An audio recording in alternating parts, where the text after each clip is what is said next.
अच्छी चीज मिल रही होती है तो उसमें चमक नहीं होती। जब सोना खदानों से निकलता है तो उसमें वो चमक नहीं होती। हीरा जब पत्थर की तरह निकलता है, जब उसको तराशा जाता है तब उसमें चमक आती है।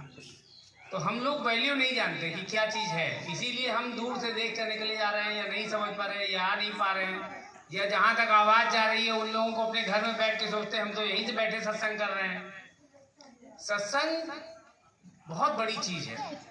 तबई होए संशय सब भंगा, जब बहुकाल करिए सत्संगा। बहुत समय तक सत्संग करना पड़ता है, तब जाके दिमाग की ग्रंथियां खुलती हैं। गांठें हैं हमारे दिमाग में, बहुत सारी प्रश्नों की गांठें हैं, बहुत सारी शंकाएं हैं, तर्क हैं, प्रश्न हैं, बहुत कुछ पूछना है। लेकिन जब बताने वाला सामने होता है तब हम आते ही नहीं। तो गांठें खुलेगी कैसे? जब गांठें नहीं खुलेंगी तब तक भाग्य नहीं जगेगा। तो भाग्य को जगाने के लिए आपको सत्संग में आना होता है। सत्संग आपके दिमाग में जो दोष है उनको दूर करता है। साबुन की तरह सत्संग साबुन है और हम लोग जो है गंदे वस्त्र हैं। सत्संग में वो वस्त्र धुल जाता है। तो ये सिद्ध शक्तिपीठ सत्य मंदिर, सिद्ध शक्तिपीठ सत्य तीर्थ आश्रम से जो हम लोग आए हैं, ये भगवान की वाणी का दिव्य संदेश जो हमारी श्री कृष्ण चेतना अवतार देवी माँ और आध्यात्मिक गुरु दिव्य शक्ति माँ जी और योगीराज अभिनव महाराज जी के माध्यम से जो संदेश आप तक भेजा गया है, इसका प्रयोजन है। और वो प्रयोजन क्या है? आपके ऊपर उनकी दृष्टि पड़ी है तभी उन्होंने भेजा है। भगवान ने यहाँ भेजा, लंका में हनुमान जी को भेजा गया कि जाओ सबको बता दो कि भगवान राम आए हैं। लेकिन सुनने वाले एक विभीषण, बाकी कोई नहीं सुना। तो पूरी लंका में क्या हुई? आग लग गई। और बचा कौन? केवल वो जहां पर विभीषण जी रहते थे वो छोड़कर बाकी सब में आग लग गई। तो भगवान संदेशा भेजते हैं बचाने के लिए, लेकिन हम तैयारी नहीं। हम कहते हैं हमारे पास टाइम नहीं, हम तो अभी खाना बना रहे हैं, हम तो ये कर रहे हैं, हम वो कर रहे हैं। तो भगवान की कृपा है जो आपके पास भगवान ने आज यहाँ पर संदेशा लेकर भेजा है।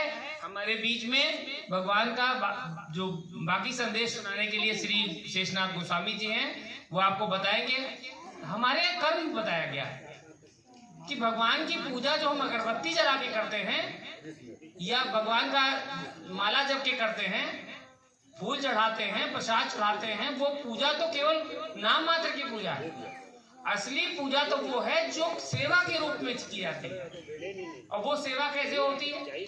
ये सारा जगत भगवान का है, सारा संसार, जितने जीव जंतु हैं इसमें वो सब उनके अंश हैं। और जो हम उनकी सेवा करते हैं ये भगवान की सेवा। जो पशु पक्षी घायल है, जिनको चोट लग गई है, उनकी सेवा करना भगवान की सेवा है। किसी को रास्ता दिखा देना, किसी का दर्द दूर कर देना, किसी के दुख दूर कर देना, ये भगवान की सेवा है। भगवान की सेवा करने के लिए सारी सृष्टि है और उसका माध्यम है कि आज आप सत्यतीर्थ आश्रम हमारे चले जाइए, जहां भगवान श्री कृष्ण की 27 फीट ऊंची प्रतिमा लगी। सत्यतीर्थ आश्रम आप सब लोग जानते हैं, सिद्ध शक्तिपीठ अनौरा में, भवानीपुर में। वहां पर आप जाइए तो एक चक्रपाणी पशु आश्रय बना है, जहां पर घायल पशु पक्षियों की सेवा होती है। और वासुदेव गौशाला बनी हुई है, जहां गाय और बैल जो घायल हो जाते हैं सड़क पर, उनकी सूचना आती है तो उनको लाकर उनका उपचार किया जाता है। उसमें चाहे 1000 रुपए लगे, 10,000 लगे, चाहे 15,000 लगे, लेकिन उसका उपचार किया जाता है। तो वो सेवा है।